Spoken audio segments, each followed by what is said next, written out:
Hello दोस्तों, RKGI education में आपका बहुत बहुत स्वागत है। जैसे कि आप सब जानते हैं कि RKGI एजुकेशन यूट्यूब चैनल में काफ़ी नॉलेज वाली ज्ञान देते हैं ताकि आप लोगों को ज्ञान की नॉलेज हो सके। अगर वीडियो अच्छी लगी तो लाइक करें, कमेंट करें, शेयर करें। दोस्तों, अब आज का हमारा टॉपिक है, आज मैं आप लोगों को बताऊंगा मनहूस कौन है। जैसे कि सारे लोग मुंह से निकलता है कि मनहूस है, ये है, वो है, तो इसके बारे में मैं आपको एक बताऊंगा विस्तार से। आप लोग समझ जाना दोस्तों। तो बताने से पहले मैं आप लोगों से अब एक कहानी के तौर पे बताऊंगा, समझ जाना आप लोग दोस्तों। एक गांव में रमैया नामक व्यक्ति रहता था। एक गांव था, उसमें कोई नाम का एक रमैया नाम का एक व्यक्ति रहता था। गांव के सभी लोग उसे मनहूस मानते थे। जैसे कि लोग ऐसे तो ज़्यादातर गांव एरिया में होता है, छुआछूत अंधविश्वास में लोग बहुत रहते हैं, तो उसको मानते हैं। उसका मानना था कि यदि सुबह उठकर किसी ने सबसे पहले रमैया का चेहरा देख लिया तो उससे पूरा दिन भोजन नसीब नहीं होगा। जैसे कि सुबह सुबह अगर रमैया का कोई मुंह देख लेगा तो उसको पूरा दिन उस भूखे रहेगा, यानी देखने वाला भूखा रह जाएगा, उसके नसीब उस दिन भोजन नहीं होगा, हम लोगों का कहना था। तो जब यह बात महाराज कृष्ण देव राय तक पहुंची तो उन्होंने इसकी का वास्तविकता जानने की निर्णय लिया। मतलब उस गांव में एक राजा थे, गांव नहीं मतलब उस शहर के राजा थे। उनको पता चला तो उन्होंने कहा कि मैं प्रयास करता हूं कि ये बात सही है या गलत है। तो उन्होंने उस व्यक्ति को उस रात रमैया को राजमहल बुलाया गया और महाराज के कक्ष के सामने वाले कक्ष में उसको रहने की व्यवस्था की गई। रात भर रमैया उस कक्ष में सोया। अगली सुबह यानी रात भर सोया था उनके बगल के कक्ष में, तो अगले दिन महाराज कृष्णदेव ने सीधे रमैया के कक्ष में गए और उसका चेहरा देखा। उस दिन फिर सुबह उठे और उन्होंने महाराज कृष्ण ने जाके सीधे रमैया के कक्ष में गए और उसका चेहरा देखा। दिन का प्रारंभ रमैया का चेहरा देखने के बाद महाराज को देखना था कि उनका दिन कैसे गुजरता है। जैसा कि मैंने दोस्तों आप लोगों को बताया था कि उन्होंने अब ट्राई किया था कि देखता हूँ वाला ईट का बात, लोगों का बात सच है या गलत है। तो उन्होंने ये अपनाने के लिए ट्राई किया।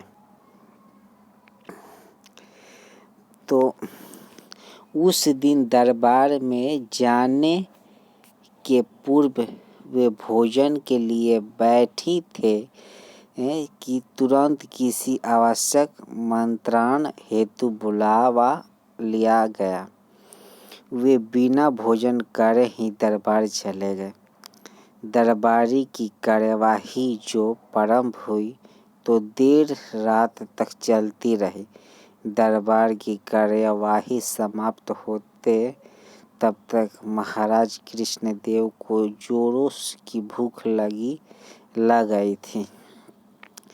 जब उन्हें भोजन परोसा गया तो उन्हें देखा कि उनकी थाली पर मक्खी बैठी हुई है।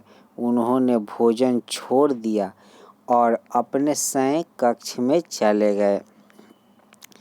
यानी दोस्तों जो मनहूस था उसका उन्होंने महाराज ने चेहरा देख लिया, तो उनको देख के उसके बाद उन्होंने गया भोजन करने। तब तक ऐसा कोई काम आ गया कि उनको स्वयं उठ के जाना पड़ा और वो कार्यवाही बहुत देर तक चली। और उसके बाद रात हुई और वहाँ फिर गए खाना खाने, तब तक उनके खाने के पास मक्खी बैठ गई। फिर वो देख के उठ के स्वयं कक्ष में यानी सोने चले गए। कुछ देर बाद रसोइया जब पुनः भोजन बना कर लाया, तब तक उनकी भूख मर चुकी थी। यानी जब उन्होंने देखा कि खाने पर मक्खी है तो उन्होंने दूसरा खाना बना कर लाया, तब तक उनकी भूख मर गई थी। वे बिना खाए सो गए। अब महाराज को विश्वास हो गया कि रमैया मनहूस है। यानी राजा के साथ जो हुआ उससे राजा को विश्वास हो गया कि ये सच में मनुष्य है, मनहूस है। उन्होंने उसे फांसी पर चढ़ा देने का आदेश दे दिया।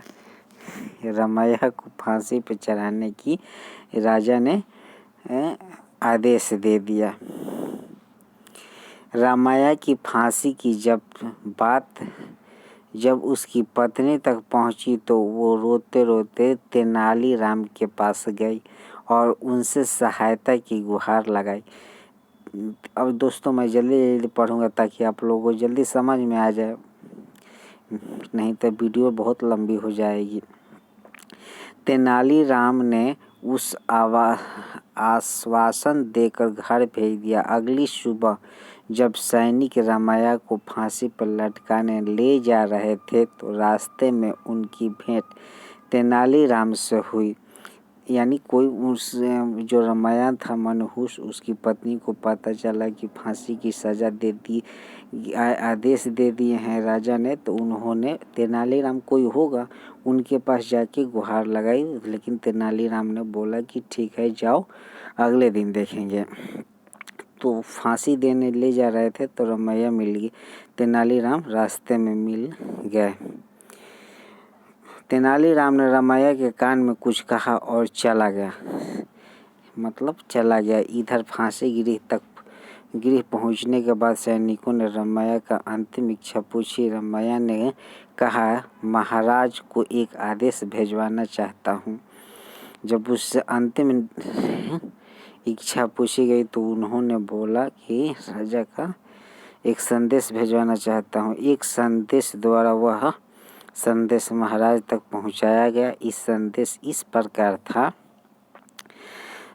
उस महाराज ने पढ़ा तो उसमें लिखा था, महाराज सुबह सबसे पहले मेरा चेहरा देखने से किसी को पूरे दिन भोजन नसीब नहीं होता, लेकिन महाराज आपका मुंह देखने पर जीवन से हाथ धोना पड़ता है। जीवन से हाथ धोना पड़ता है। बताइए ऐसे में ज़्यादा मनहूस कौन है। संदेश पढ़ने के बाद राजा को अपनी अंधविश्वासी सोच पर शर्म आ गई। यानी उन्होंने बोला कि राजा कैसा है कि भोजन नसीब नहीं हुआ। तो राजा ने भी रमैया का मुंह देखा और रमैया ने भी राजा का मुंह देखा। तो रमैया ने फिर बोल दिया कि मुझे तो जो कोई चेहरा नहीं देखता है तो उनको फांसी किए थे, भोजन नसीब नहीं होता, लेकिन महाराज मैं आपका चेहरा देखा तो ज़िंदगी से हाथ धोना पड़ रहा है। कितनी समझदारी वाली बात है। फिर ऐसे धोना पड़ता है। बताइए कौन है।